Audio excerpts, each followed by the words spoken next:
Bonjour, mon nom est Maxime Bestin, je suis physiothérapeute chez Action Sport Physio et aujourd'hui je vais vous expliquer c'est quoi une commotion cérébrale et quel est le protocole qui a été adopté par l'organisation. Donc ce qu'on va voir qu'est-ce qu'une commotion cérébrale, on va voir quelques statistiques sur les commotions, c'est quoi les symptômes qu'on éprouve suite à une commotion cérébrale, les effets cumulatifs, le protocole adopté par l'organisation et le rôle et les responsabilités de chacun. L'objectif de la présentation, c'est vraiment de comprendre le sérieux d'une commotion cérébrale et aussi le rôle de chacun pour intervenir dans la réadaptation de l'enfant.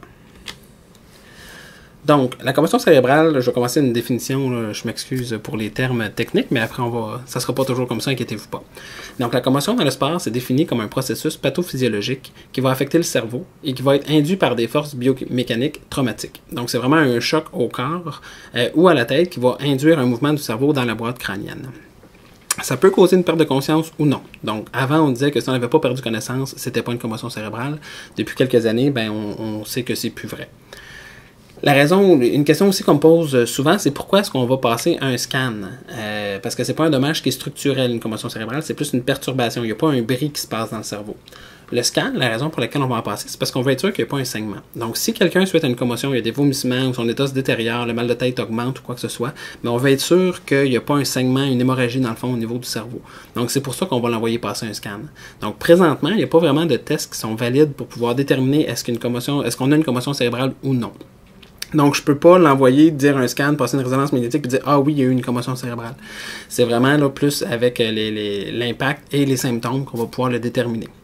Ce qui est important de comprendre aussi, c'est qu'on a deux possibilités. Soit qu'on arrête très peu de gens en se disant « Je vais juste arrêter ceux qui ont vraiment une commotion cérébrale » ou je prendrai pas de chance, puis tous ceux qu'on suspecte qu'il y a une commotion cérébrale, on va les arrêter, on va les retirer.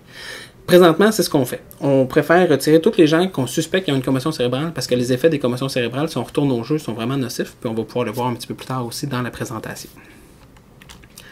Ce qui est important de comprendre aussi, c'est que ça peut revenir suite à un coup direct ou indirect au niveau de la tête. Donc, ça peut être, je peux me faire frapper au corps et avoir le mouvement de la tête qui va bouger. C'est pas obligé d'être directement un impact à la tête. On peut voir dans la petite vidéo ici, si je prenais le cerveau, c'est un petit peu comme du jello. Donc, si je prends du jello puis que je le brasse, le jello ne va pas se déchirer, il ne va pas se détruire. Sauf qu'on peut vraiment voir qu'il va y avoir un étirement, une élongation qui va venir se faire. Si on résume, ce qui va se passer, c'est vraiment un coup à la tête qui va induire une accélération au niveau du cerveau dans la boîte crânienne et au moins un des 22 symptômes qu'on va nommer un petit peu plus loin. Si ça se produit ensemble, il faut qu'on suspecte une commotion cérébrale. Il y a deux phases qui vont se produire lors d'une commotion cérébrale. La première phase, c'est une phase d'étirement, d'élongation. Donc, repensons aux petites vidéos qu'on a vues tantôt, là, au jello. Là. Donc, il va y avoir un étirement, une élongation des axones. Si on prend une neurone là, dans le cerveau, on a le noyau, on a l'axone qui est comme le fil transmetteur, puis au bout de la ligne, là, on a un autre petit transmetteur qui va donner l'information à la prochaine neurone. Ce qu'il va y avoir, c'est que là, il y a un équilibre chimique avec des ions positifs, négatifs, et quand il y a un signal qui passe, normalement, il y a des petites portes qui s'ouvrent pour envoyer une information. Quand on a notre impact au niveau du cerveau, quand on a notre commotion cérébrale, ce qui se passe, c'est que toutes ces petites portes-là, par l'étirement, vont finir par s'ouvrir. Et là, on va se retrouver avec une tempête électrique dans le cerveau. Ce que ça va faire, c'est qu'on va avoir un paquet de signaux qui ne sont pas là réellement, qui vont se produire. C'est pour ça qu'on peut avoir des nausées, étourdissements, des maux de cœur. Donc, c'est vraiment, là, le cerveau envoie plein de signaux qui n'existent pas. Et c'est ça qui crée, dans le fond, vraiment les perturbations au niveau du cerveau. Les symptômes, la tempête électrique, dans le fond, les symptômes vont durer c'est une durée assez variable. Ça peut être autant de quelques minutes jusqu'à quelques jours. La deuxième phase d'une commotion cérébrale, c'est vraiment le déficit énergétique. Donc là, on a eu la tempête électrique dans le cerveau, et là, le corps veut créer le ménage. Je veux refaire le ménage pour ramener l'équilibre au niveau des ions positifs et négatifs. Donc ça va demander plus d'énergie pour le cerveau. Cependant, suite à une commotion cérébrale, le corps est moins apte à produire de l'énergie. Donc on en produit moins, mais on en a besoin de plus. Il y a deux raisons pour lesquelles on va retirer un athlète rapidement suite à une commotion cérébrale. Premièrement, c'est parce qu'un deuxième impact rapidement suite à une première commotion, c'est vraiment dangereux, puis on va le voir un petit peu plus loin. Mais la deuxième raison, c'est justement pour ne plus avoir de perte inutile d'énergie. Plus vite le corps va commencer à refaire l'équilibre énergétique, plus vite on va récupérer. Donc, si on retire l'athlète rapidement, ses chances de récupération vont être beaucoup plus rapides que si on attend et qu'on le laisse continuer à jouer. Il va y avoir aussi une période de vulnérabilité qui peut durer de 3 à 4 semaines chez les gens qui ont subi une commotion cérébrale. On peut voir sur le tableau ici, ça a été une étude qui a été faite sur le niveau d'énergie, dans le fond, là, des souris. Donc, chez les humains, c'est des choses, les temps qui sont écrits sont plus longs que ce qui est là, parce que les souris, ça va être plus rapide. Donc, la première colonne qu'on a à gauche, là, ça, c'est le groupe témoin. Donc, on voit le niveau d'énergie. Puis après, on voit, suite à une commotion cérébrale, c'est quoi la descente d'énergie. Puis on peut voir que l'endroit le plus faible, c'est 6 heures après la commotion cérébrale. Donc, des fois, les gens, quand ils sont fait frapper, disent « Ah non, non, je vois bien, je vois bien, je vois bien ». Sauf qu'on voit que le niveau d'énergie diminue, diminue, diminue. Donc, c'est pour ça que nous, dès qu'on suspecte quelqu'un qui a été blessé, on doit le retirer. Parce que son niveau d'énergie est encore élevé tout de suite après la commotion. Sauf que les risques sont quand même là. Et si on regarde là, pour la souris, pour que ça soit revenu à un niveau presque correct, on parle de 5 jours. Sauf que ça, chez les souris, c'est beaucoup plus rapide que chez les humains. C'est important de comprendre que la commotion cérébrale, c'est la blessure qui est la moins bien reconnue, autant par les joueurs que par les parents et par les entraîneurs. Quelqu'un qui se blesse à la cheville ou au genou, c'est facile, c'est enflé, ça paraît, ça fait mal, il y a de la misère à mettre du poids. Une commotion cérébrale, ça se voit pas, ça se passe vraiment à l'intérieur du cerveau. Donc, si on regarde rapidement là, les sports qui sont le plus à risque, on a le football. Là. Mais en deuxième, ce qui arrive, c'est le hockey féminin. Puis ce qui est important de comprendre, c'est que le hockey féminin, c'est sans contact. Donc, c'est pas nécessairement juste des sports de contact qui sont à risque, mais c'est aussi des sports autres. Ensuite, on a le hockey masculin, le rugby, la crosse, soccer féminin, la crosse féminin, soccer masculin. Une autre chose qui est bonne à savoir aussi, c'est que le développement du cerveau va se faire jusqu'à l'âge de 25 ans. Donc, on a un protocole pour la gestion des commotions cérébrales pour toutes les gens qui sont en bas de 25 ans, puis après, ça change pour ceux qui sont en haut de 25 ans. Pour toutes les organisations, que ce soit les écoles ou les organisations de soccer ou de hockey mineur, on tombe toujours dans le protocole pédiatrique. La période la plus à risque, c'est vraiment de 10 à 18 ans, parce qu'il y a vraiment une période de développement au niveau du cerveau. C'est super important d'être très vigilant pour les athlètes durant cette période-là. Une des raisons qui expliquerait pourquoi est-ce que le cerveau serait en développement jusqu'à 25 ans ou qu'à partir de 25 ans, c'est différent.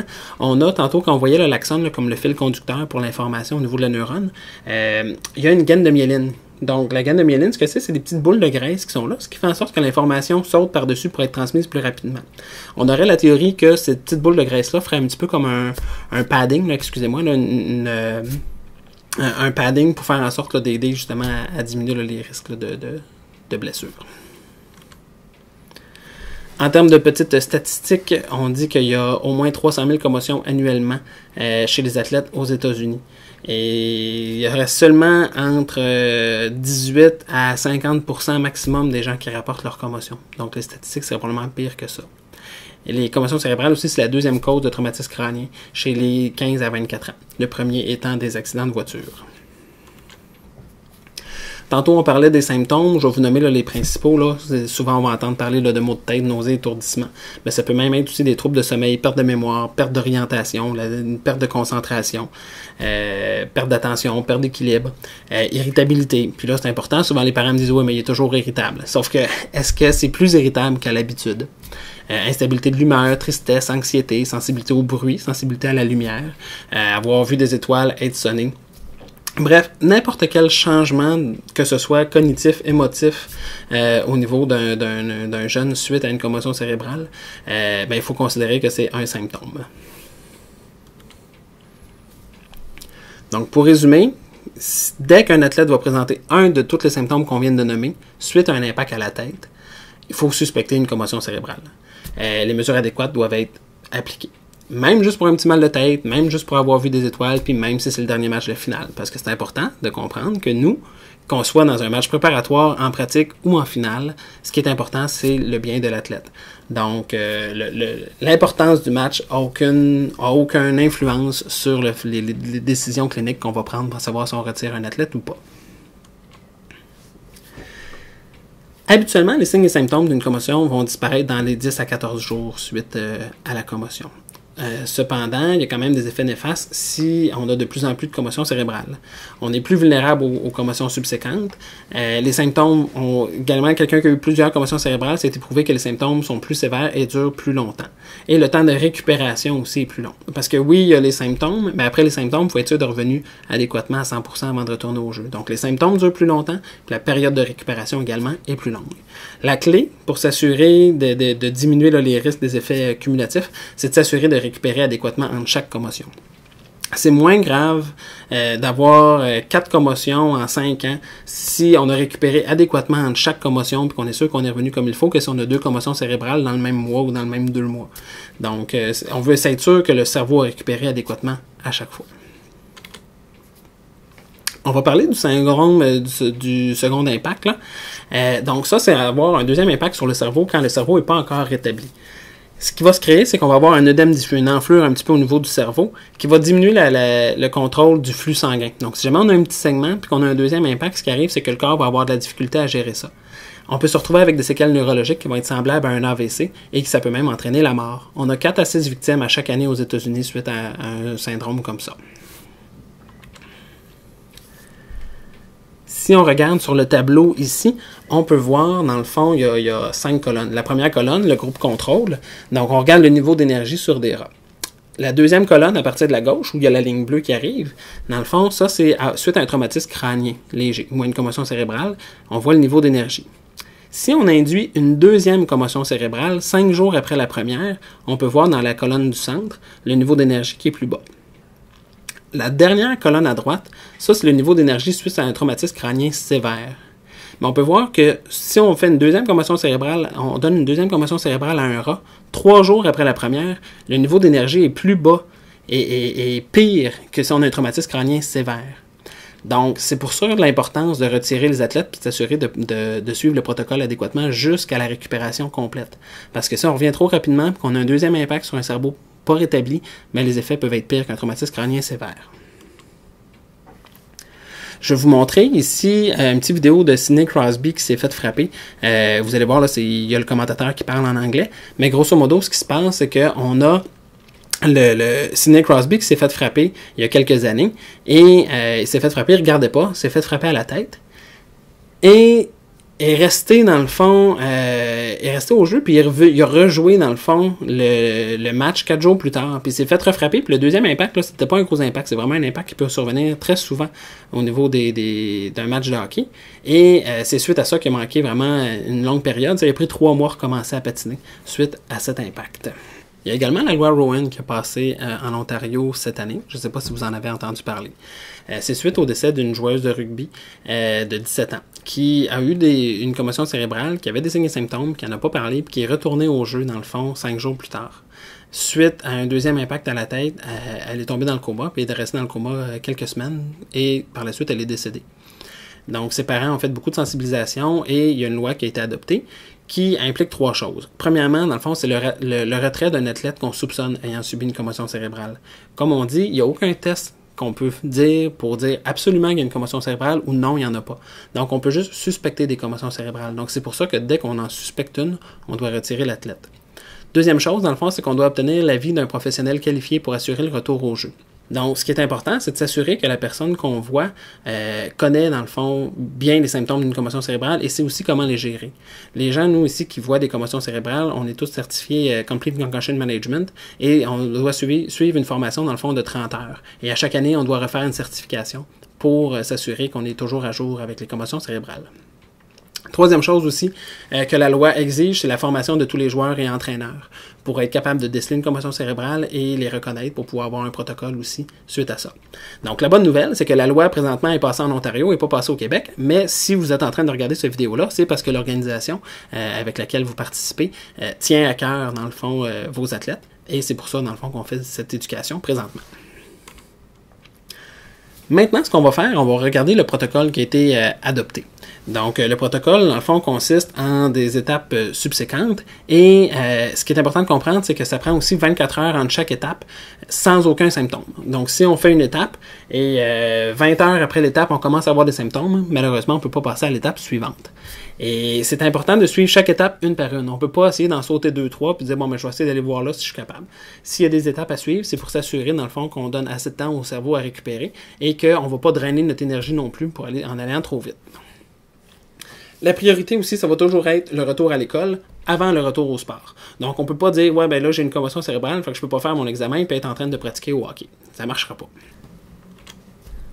Donc, si on regarde, la première étape, dans le fond, c'est le repos complet. Donc, on veut éviter toute perte d'énergie. On veut vraiment laisser le cerveau récupérer le plus rapidement possible. Et ça, cette étape-là, ça ne devrait pas prendre plus que 3 jours. Donc, première étape, là, on veut éviter tout exercice, aller à l'école, devoirs, études, jeux vidéo. Donc, si on a une commotion cérébrale, là, la journée suivante, là, on va pas à l'école, on prend ça relax, on reste chez nous, on va pas au cinéma écouter un film. Ce qui est important de comprendre, c'est que c'est pas dangereux. Si jamais vous regardez la télé, vous n'allez pas détruire votre cerveau, sauf que ce qui va arriver, c'est que vous allez tout drainer votre énergie à garder votre concentration au lieu de récupérer. Donc, si vous respectez bien cette étape-là, ça va faciliter là, la récupération, puis vous risquez juste de guérir plus rapidement. Suite, dans le fond, à la période de repos, dès qu'on est 24 heures consécutives sans symptômes, on peut passer à la deuxième étape. La deuxième étape, dans le fond, c'est activité cognitive légère, ce qui implique à peu près un 30 à 45 minutes de lecture ou de devoirs légers, là, sans être de la grosse biochimie. On peut regarder un petit peu la télévision. Et quand on a fait ça, si on attend 24 heures et qu'on n'a toujours pas de symptômes, on va pouvoir passer à la troisième étape. La troisième étape, dans le fond, c'est une demi-journée d'école avec restriction. Donc, ce qui est important de comprendre avec ça, c'est on respecte le fait que c'est une demi-journée. On ne veut pas passer toute la journée parce qu'on va être sûr d'y aller étape par étape. Donc, on ne peut pas conduire. On ne peut pas encore faire d'examen à l'école. Pas d'éducation physique, évidemment. Peu ou pas de devoirs, donc on prend ça quand même relax. Évitez les classes de musique ou les classes là, qui peuvent être particulièrement très bruyantes. C'est important aussi avec les écoles, on a des adaptations, donc de ne pas se gêner là, pour en parler avec les responsables sportifs ou avec la direction d'école. Donc, selon la situation de chacun aussi, si jamais on sent vraiment super bien, qu'on n'a eu aucun symptôme suite à la commotion, ça a duré juste le jour même.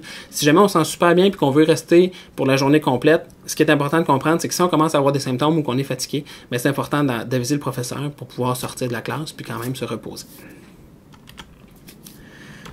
L'étape suivante, dans le fond, la quatrième étape, c'est de passer une journée complète à l'école. Encore avec des restrictions. Donc, toujours pas d'examen, pas de récréation, pas d'éducation physique. Si jamais vous avez des examens qui sont importants, bien, parlez-en avec la direction d'école parce que c'est important de s'assurer que si c'est des examens du ministère, bien, d'avoir les documents qui sont requis pour pouvoir être exempté parce que ça prend plus que juste un petit mot de physio pour pouvoir être exempté d'un examen du ministère. Quand on a passé ces étapes-là et que tout va toujours bien, pas aucun symptôme, on passe à la cinquième étape. Dans le fond, ça, c'est un test de tapis roulant pour pouvoir réintégrer graduellement l'activité physique. Ce qui est important de comprendre, c'est que pour tous les gens et les athlètes qui sont en bas de 25 ans, ça prend 7 jours sans symptômes avant de pouvoir commencer cette étape-là. Donc, ce que ça consiste, dans le fond, il faut que ça soit fait avec un professionnel qualifié, donc que ce soit en clinique ou à l'établissement, dépendamment des ententes qu'on a. C'est qu'un test de tapis où on va mettre une vitesse constante à 3,3 000 à l'heure et on va augmenter à chaque minute l'inclinaison.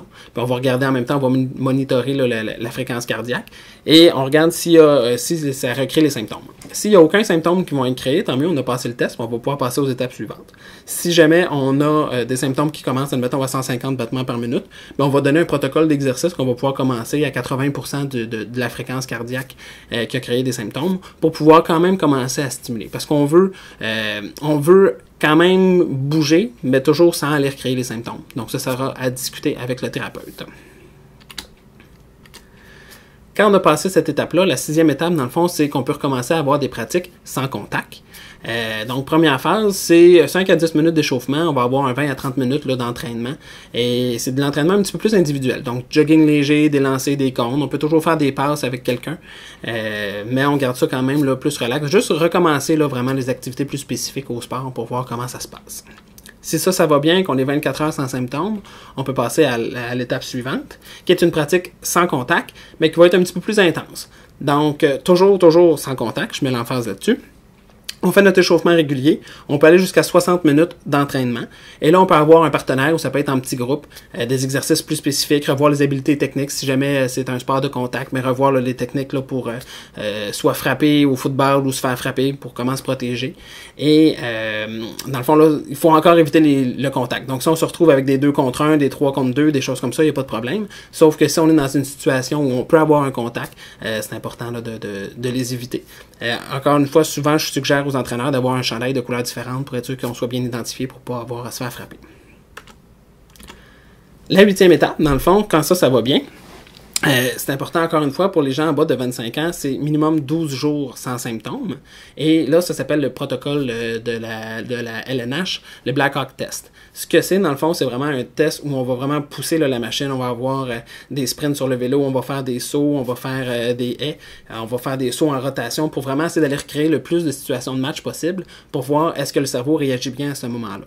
Si ça s'est passé et que tout va bien, là, il y a deux choix. Si on a fait un baseline et qu'on a une évaluation, dans le fond, là, de base pré-saison, à savoir quel était le niveau là, de vitesse de réaction, d'équilibre, de mémoire et tout, si on passe ce test-là, on refait le baseline, puis si on a passé le baseline, les prochaines étapes, on va pouvoir recommencer avec le contact. Si on n'a pas de baseline, et ça c'est super important, si on n'a pas de baseline pour faire un comparatif avec le début de la saison, quand on va avoir fait ce test-là, si on le passe, le thérapeute, dans le fond, va vous signer une lettre comme quoi que ça a été passé, mais vous devez obligatoirement aller chercher un mot du médecin pour vous autoriser à reprendre le contact. Donc, avec baseline, nous, on peut autoriser la reprise du jeu avec contact. Sans baseline, vous devez absolument aller voir un médecin suite à cette étape-là. Et ça, c'est important de le comprendre. Et ça, encore une fois, j'en avais discuté avec Dr Frémont là, de Québec. Et il était tout à fait d'accord que si on suivait bien le protocole, que nous, on avait des choses pour comparer, il était à l'aise au fait qu'on n'envoie pas voir un médecin. Juste le baseline était correct. Mais si on n'a pas de comparatif pré-saison, c'est là que c'est important d'aller voir un médecin pour avoir l'autorisation. Quand on a passé cette étape-là, bonne nouvelle, on peut reprendre une pratique complète avec contact. Et si, avec la pratique, tout a bien été, 24 heures après, on pourrait recommencer un match avec contact sans problème. Donc, dans un monde merveilleux, où tout va bien, on se fait frapper un vendredi, on a une commotion, dès le samedi matin, tout va bien, ben dans le fond, ce serait 14 jours le plus rapide qu'on peut revenir au jeu. Donc, c'est 2 semaines après, le plus vite qu'on peut être. Sauf que si on a des symptômes qui durent un peu, mettons qu'ils durent 3 jours, mais là, c'est minimum 17 jours après qu'on peut revenir. Donc ça, c'est super important de le comprendre. Puis la raison est simple, c'est qu'on veut s'assurer que le cerveau est récupéré adéquatement. Juste pour parler rapidement, dans le fond, du baseline, c'est quoi? Dans le fond, c'est un regroupement de tests objectifs qui vont nous permettre d'évaluer différentes dimensions au niveau du cerveau. Que ce soit la vitesse de réaction, la mémoire de rappel, la mémoire de travail, l'orientation, l'équilibre.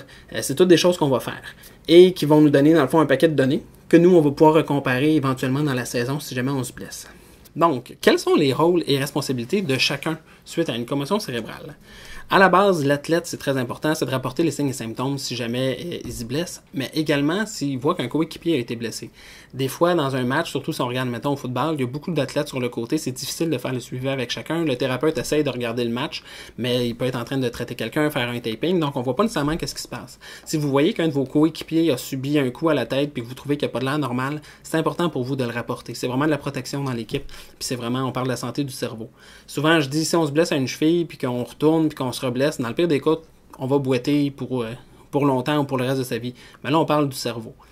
Donc, c'est super important de rapporter ces signes et symptômes, mais ceux aussi de ces athlètes. Respecter aussi le protocole de retour à l'école, de retour au jeu, et s'assurer aussi d'être de retour à son niveau de jeu habituel avant de reprendre un match complet. Donc ça, c'est super important. Pour les parents, quel est le rôle? Ben, c'est de respecter aussi l'obligation de consultation médicale. D'aider aussi au respect au protocole du retour au jeu et du retour à l'école. Retour à l'école en premier, retour au jeu ensuite. Et maintenir aussi une surveillance active auprès de l'athlète, une bonne communication avec l'école concernant aussi l'état de leurs enfants. Pour les professeurs, dans le fond, c'est d'aider à respecter le protocole et aussi d'aider en étant accommodant, là, que ce soit durant les cours, durant les examens et tout. Donc, avec les écoles avec qui on fait affaire, ben, il y a beaucoup de communication qui se fait. Donc, je ne suis pas inquiet de ce côté-là. Puis, gênez-vous pas aussi pour en parler, tant avec la direction qu'avec les responsables sportifs.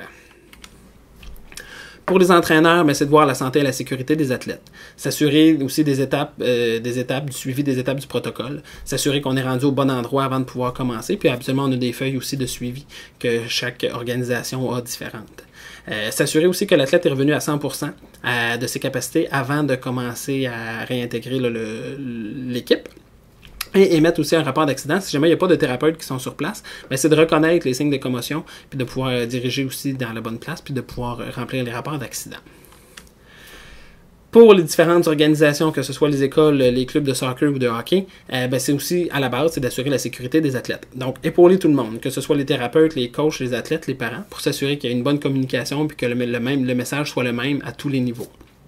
Assurer aussi le suivi avec Action Sport Physio, si jamais il y a quoi que ce soit avec des cas qui sont un petit peu plus complexes ou qui ne progressent pas comme on le souhaiterait, ben gênez-vous pas pour nous contacter. Nous, on est là pour vous. On est là pour vous épauler là-dedans. Puis à la base, c'est vraiment la santé des athlètes qui est importante pour nous.